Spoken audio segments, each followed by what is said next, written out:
మన ప్రభువును రక్షకుడైన యేసు క్రీస్తు అతి శ్రేష్టమైన నామాన్ని బట్టి ఈ ఉదయకాల హోసన్న దైవ సందేశాలు అనే కార్యక్రమం వింటున్న దేవుని బిడ్డలని మీకు శుభం కలుగునగాక. అందరికీ వందనాలు. మీకు విషయం చెప్పన, మనలో ఉండే గొప్ప లక్షణం ఏంటంటే ఎవ్వరికీ తెలియని వార్త ముందుగా మనకు తెలిసిందనుకోండి, ఇక మనం మామూలుగా ఉండవు.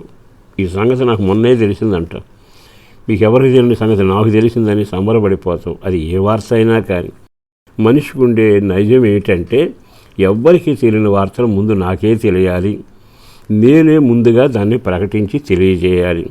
అంటే తాను ఎంతగా వార్తలు తెలుసుకుని ప్రకటన చేయడానికి సంబరపడుతున్నాడు. ఈరోజు కొన్నిసార్లు ఆ వార్త మీకు తెలియదా అంటే వీళ్ళు అయోమయంగా చూస్తుంటారు. నాకు పలానా వార్త తెలుసు, పలానా కార్యక్రమంలో జరిగింది అంటూ అతను చెబుతూ ఉంటే జనం వింటూ ఉంటే చెబుతున్న వారి ముఖం వీధి దీపం ప్రకాశించినట్టుగా ప్రకాశిస్తూ ఉంటుంది. అయితే ఈరోజు మీకు ఒక మాట చెప్పాలని నేను కోరుకుంటాను.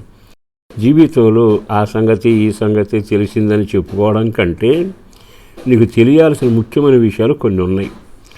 అది మనుషుల వలన తెలియజేయబడవు, దేవుడు మాత్రమే తెలియచేయగలిగిన వాడు. చదవండి, బైబిల్లో కీర్తనాకారుడు రాసిన 16వ కీర్తన 11వ చరణంలో ఇలాగున రాయబడి ఉంది. జీవ మార్గమును నీవు నాకు తెలియజేశావు. భక్తుడు అంటున్నాడు, అయ్యా నేను నిన్ను నమ్మి నీ పాదాల దగ్గర ద్వారబంధం దగ్గర కూర్చుని కనిపెట్టి విజ్ఞాపన చేస్తూ నా విషయాలు నీతో పంచుకుంటూ ఉంటే నన్ను చూసిన నీవు నాకు రేపు ఇది జరుగుద్ది, మీ పిల్లోడికి ఇది జరుగుద్ది, మీ ఇంట్లో ఇది జరుగుద్ది అనక నాకు జీవ మార్గాన్ని తెలియచేస్తున్నావయ్యా.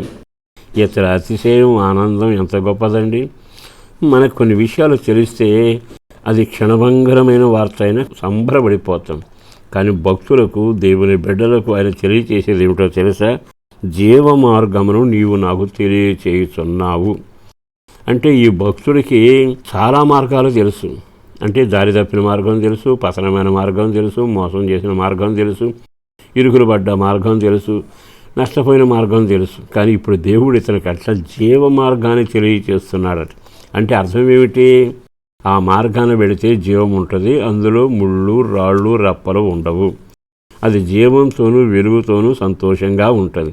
అందుకేగా ఇశ్రాయేలు ప్రయాణమై వెళ్ళినప్పుడల్లా ప్రతిసారి మోషే ప్రార్థన చేస్తూ ఉండేవాడు, ప్రభువా ఈ అరణ్యమును మమ్మల్ని తీసుకుని వెళుతున్నావు, నీ మార్గం మాకు తెలియదు, ఎక్కడ ఏది అపాయం పొంచుందో ఎరగమంటే ఆయన ఏమన్నాడు తెలుసా? నీకు ముందుగా నా దూతను పంపిస్తాను, నా దూత ముందుగా వెళ్ళి నీకు ప్రతి మార్గమును తెలియచేస్తుంది. అంటే అర్థం ఏమిటంటే పరలోక దేవుడు తన ప్రజలు ఇరుకులు పడకుండా ఒక మార్గాన్ని సిద్ధపరిచి అది అర్థమయ్యే రీతిలో బోధించడానికి ఒక దూతను, సంఘంలో ఒక సేవకుడిని పరిశుద్ధ గ్రంథ వాక్యం ద్వారా ఆత్మ నడిపింపు ద్వారా ఈ మార్గాన్ని తెలియచేస్తూ ఉంటాడు.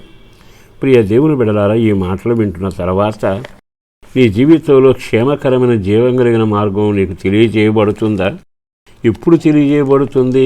నీవు ఆయన పాదాల దగ్గర కూర్చుని కడగబడి పవిత్రమైన యథార్థమైన ఆయనకిష్టమైన బిడ్డగా బ్రతుకుతూ ఉంటే ఆయన నీకు ఆ మార్గాన్ని తెలియచేస్తాడట. ఎంత చక్కగా ఉందో తెలుసా? జీవ మార్గమును నీవు నాకు తెలియచేస్తున్నావు. మరి ఇంకో మాట కూడా చెప్పగలను. ఆయన ఏమంటాడు తెలుసా?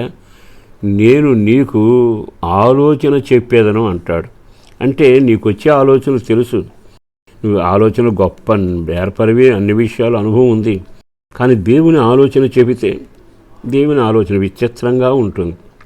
నీ మీద ఉంచి నీకు ఆలోచన చెబుతారంటే ఇవి పరలోకపు ఆలోచన. పన్ను కట్టాల్సి వచ్చింది, పన్ను కట్టడానికి వారి దగ్గర పైకం లేదు. కానీ యేసుదేవుడు అంటాడు, సముద్రంలోకి వెళ్ళి గాలం వేయి, గాలం వేస్తే చేప పడుతుంది, చేప నోట్లో షెకేలు ఉంటుంది. ఆయన ఆలోచన ఎంత బాగుందండి. ఆయన ఆలోచన ఎలా ఉంటుందో తెలుసా? అయ్యా కూర పాడైపోయిందయ్యా, అవునా పిండి తెచ్చివి, ఊట బాగోలేదయ్యా, ఊరంతా బాగుంది, ఊట చెడిపోయింది, అయితే ఉప్పు పట్టుకురండి. దేవుని ఆలోచన నీ జీవితానికి ఆశీర్వదకరంగా ఉంటుంది. ఈయన అందరిలాగా నీకు మగపిల్లడు పడతాడు, లేక అది జరుగుద్ది ఇది జరుగుతుంది సంగతులుగా చెప్పేది. నీ సమస్యకు పరిష్కారపు మార్గం చెబుతాడు, నువ్వు వెళ్ళవలసిన మార్గాన్ని బోధిస్తాడు. జీవ మార్గాన్ని, పరిష్కార మార్గాన్ని, వెలుగు మార్గాన్ని, దిద్దుకునే మార్గాన్ని, దేవుని సొత్తుగా బ్రతకడానికి జారిపడకుండా నడిచి వెళ్ళే మార్గాన్ని, జీవ మార్గాన్ని బోధిస్తాడు. మరి ఈరోజు ఆయన వైపు తిరిగితే ఎంత చక్కగా నీ జీవితంలో నీకు తెలియజేయవలసినవన్నీ తెలియచేస్తాడుగా. ఈరోజు ఆయన వైపు తిరిగి ప్రార్థన చేయి. జుట్టు వీకునే సమస్యలకు పరిష్కారం జరగబోతుంది. కృంగిన కుటుంబాలకు ఆనందమైన మార్గం తెలియజేయబడుతుంది. మీ కొరకు చిన్న ప్రార్థన చేస్తాను. పరిశుద్ధులను ప్రేమమడిన ప్రభు, వందనాలయ. బిడ్డలను దీవించండి, నీ మార్గం తెలియచేయండి, చీకటిని తప్పించండి, కన్నీళ్లు తొలగించండి. కుటుంబ సభ్యులకు ఆరోగ్యం, ఆనందం, ఐక్యత కలుగ చేయండి.